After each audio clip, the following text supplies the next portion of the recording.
ADHD 원인 중에 이제 가장 우리가 생각해 볼 수 있는 건 유전적인 요인, 그래서 소위 말하는 선천적인 요인이죠. 자, 그래서 요즘은 이제 여러 가지 연구를 통해서 이제 조사를 해보면 부모님 중에 한 분이 ADHD인 경우에는 자녀가 그럴 확률이 57%로 올라갑니다. 형제 중에 ADHD가 있는 경우는 다른 형제가 ADHD일 확률이 한 30% 정도로 올라가게 돼 있죠.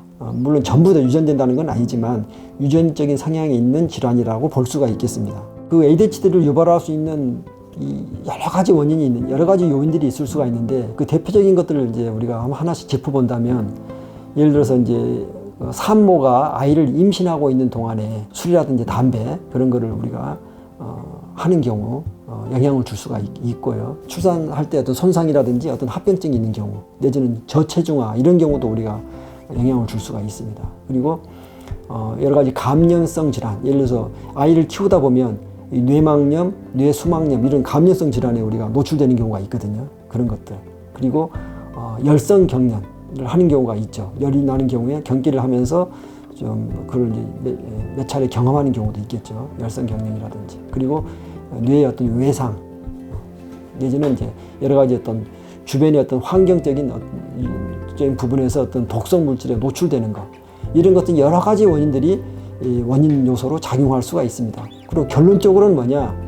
심리적인 문제라기보다는 뇌 기능상의 문제랍니다. 뇌 기능상의 문제라고 할 수가 있겠습니다. 뇌 기능적으로 떨어져 있는 거죠. 특히 우리가 뇌 전두엽 쪽 그 부위에 어떤 그 기능적인 요인들이 가장 영향을 주게 되어 있습니다. 그리고 우리가 이제 자세히 들어가서 보면 이 뇌 중에서도 뇌의 어떤 뇌 신경 세포 사이에서 어떤 신경 전달 물질이 원활하게 전달이 되지 않는 것. 그 중에 특히 신경 전달 물질 중에서도 이 도파민이라든지 노르에피네프린 이런 것들이 원활하게 전달되지 않음으로써 어떤 뇌 기능에 어려움을 초래하게 되더라. 그 중에 이제 어떤 주의력 문제라든지 내지는 과잉행동 충동 부분 그리고 충동성 이런 부분이 원활하게 잘 작동이 되지 않는 이런 문제가 발생하더라 하는 게 결론이라고 할 수가 있겠습니다. ADHD 약물 치료는 어찌 보면 가장 필수적인 치료 방법 중에 하나고 가장 효과적이고 효율적인 치료입니다. 그렇기 때문에 일반적인 치료 방법이라고 볼 수가 있겠습니다. 미국 국립보건원에서 연구 조사한 결과를 보면 한 14개월 정도에 걸쳐서 치료를 해봤는데 약물 치료군과 행동 치료군을 동시에 했을 때가 치료 효과가 제일 좋더라. 그때 한 68% 정도 나오는 걸로 되어 있고 약물 치료만 했을 때 경우에 한 56%, 이런 행동 치료만 했을 경우에 한 34% 정도 이 정도의 효과가 있더라. 그래서 가장 좋은 방법은 약물 치료와 행동 치료를 같이 병행할 때가 가장 좋은 치료 효과가 있더라 하는 이제 결과가 있습니다. 그러면은 이 약은 어떤 식으로 작용을 하느냐? 뇌가 정상적인 기능을 잘 유지하려면 그 사이에 그 매개하는 물질이 있는데 그걸 우리가 이제 신경 전달 물질이라고 한단 말이죠. 특히 이 ADHD와 관련된 부분들은 도파민과 노르에피네프린 이게 가장 이제 밀접하게 관련이 돼 있다고 우리가 보고 있습니다. 그래서 이런 신경 전달 물질을 원활하게끔 전달되게끔 도와주는 역할을 하게 됩니다. 최소한 한 2년 이상이 필요한 경우가 대부분입니다. 약물 치료를 이제 단기적으로 사용할 때는 뭐 크게 차이가 나는 건 아니지만 장기적으로 사용하는 경우에는 뇌 신경망이 활성화되고 그다음에 뇌 기능이 많이 개선이 됩니다. 그러면서 결과적으로 이제 여러 가지 증상을 줄이면서 치료를 할 수 있는 그런 중요한 역할을 하게 됩니다. 결론적으로는 이 ADHD 치료약은 장기적으로 썼을 경우에는 뇌 기능을 개선시킨다라고 보시면 됩니다. 약물 치료 효과는 이제 일단은 이 산만한 행동이 줄어들죠. 자리에 차분하게 앉아서 이제 있게 될 수 있는 그런 부분들이 있고 집중을 해야 된다고 생각하는 경우에 집중할 수 있는 능력을 키워주죠. 물론 이제 약을 먹게 된다고 해서 모든 이분들이 다 커버가 되는 건 아니에요. 어떤 아이들 같은 경우는 일부만 커버가 되기도 하고 어떤 아이들 같은 경우는 전부 다 이 세 가지 부분을 전부 다 커버하는 경우가 있습니다.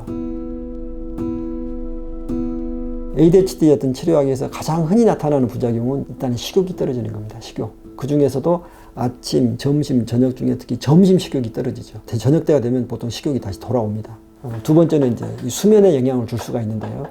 수면 시간이 이제 약간 늦어지거나 때로는 이제 불면증이 온다든지 그런 경우가 간혹 발생할 수가 있습니다. 물론 이런 경우에는 이제 우리가 시간대가 이제 짧은 약을 쓰게 되면 이제 그런 이 수면에 어떤 주는 영향을 줄일 수가 있겠죠. 그다음에 이제 가끔가다 이제 머리 아프다, 뭐 배 아프다는 아이들이 있을 수가 있고요. 그다음에 이제 때로 아이들한테는 이제 어떤 아이들 같은 경우 굉장히 예민하고 굉장히 짜증이 난다든지 예민해진다든지 그런 어떤 부작용을 보이는 경우가 간혹 있습니다. 그 외에 이제 어떤 틱 증상을 보이는 아이들이 틱이 이제 발생하는 경우가 간혹 있다든지 혈압이라든지 맥박의 어떤 수치가 올라가는 거 내지는 이제 간 수치가 올라간다든지 간혹은 이제 드물게 이제 환각 증상을 보인다든지 이런 문제가 간혹 발생할 수가 있습니다. 근데 대체로 보면은 이제 이런 문제가 발생하는 경우에 담당 의사 선생님하고 잘 상의해서 조치를 하게 되면 특별한 문제가 없이 잘 치료를 할 수 있는 경우가 대부분입니다.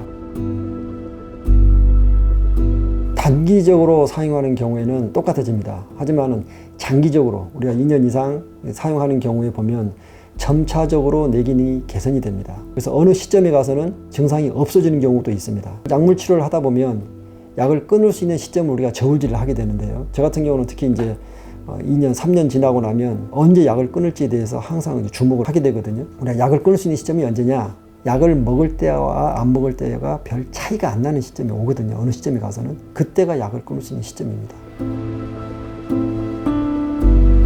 우리가 ADHD 치료약 중에 가장 보편적으로 사용하는 이 메틸페니데이트 계통의 약, FDA로부터 어떤 ADHD 치료약으로 공식적으로 인정이 되어 있는 가장 보편적으로 사용하는 약입니다. 그리고 이 약은 1950년도에 개발이 됐어요. 만들어졌어요. 그리고 항생제보다 더 오래된 약입니다. 그 뒤로 수많은 연구 결과를 통해서 그 효과라든지 안정성이 입증된 약입니다. 그렇기 때문에 우리가 어찌 보면은 믿고 쓸 수 있는 약 중에 하나가 바로 이 ADHD 치료약, 그 중에서도 메틸페니데이트 계통의 약이거든요. 간혹은 이제 외국의 사례에 보면은 이 메틸페니데이트 계통의 약에 대한 어떤 중독 사례가 간혹 나와 있는 경우가 있어요. 근데 아직까지는 우리나라의 경우에는 아직 그런 사례가 없습니다. 전문의의 어떤 가이드라인에 따라서 약을 복용하게 된다면 중독에 대한 걱정은 안 하셔도 됩니다. 이 ADHD 치료약이 어떤 성장 지연에 어떤 작용하는 기전은 호르몬이라든지 어떤 신체의 어떤 뇌 분비에 작용한다기보다는 일단 식욕을 떨어뜨리는 것과 아주 밀접한 관련이 있습니다. 식욕이 떨어지기 때문에 어떤 일부의 아이들 경우에 성장에 영향을 줄 수 있다는 건데요. 근데 이제 우리가 지금까지 많은 연구 결과를 보면 이 ADHD 어떤 치료약, 특히 이제 메틸페니데이트 계통의 약이 성장 지연과 관련이 있다는 그런 연구 결과도 있고요. 또 어떤 연구 결과는 관련이 없다라고 하는 그런 연구 결과도 상당 부분 많이 있습니다. 그래서 전문가들 사이에서도 간혹 이견이 있을 수가 있습니다. 또 많은 연구 결과를 보면 약물 치료가 끝나고 난 뒤에 2년 안에 보통 또래들의 어떤 그런 성장을 따라잡는다 하는 연구 결과가 많거든요. 그렇기 때문에 일단은 이 ADHD 치료약을 쓰면서 아이의 어떤 그런 성장 관련해서 어떤 체중이라든지 이 키를 정기적으로 체크해 가면서 어떤 지연이 없는지에 대해서 우리가 한 번씩 체크해 볼 필요는 있겠습니다. 하지만 전체적으로 보면은 전문가들의 어떤 가이드라인에 따라서 잘 우리가 약을 복용하는 경우에는 성장 지연에 대해서는 크게 걱정할 필요가 없다는 것이 일반적인 대세라고 볼 수가 있겠습니다.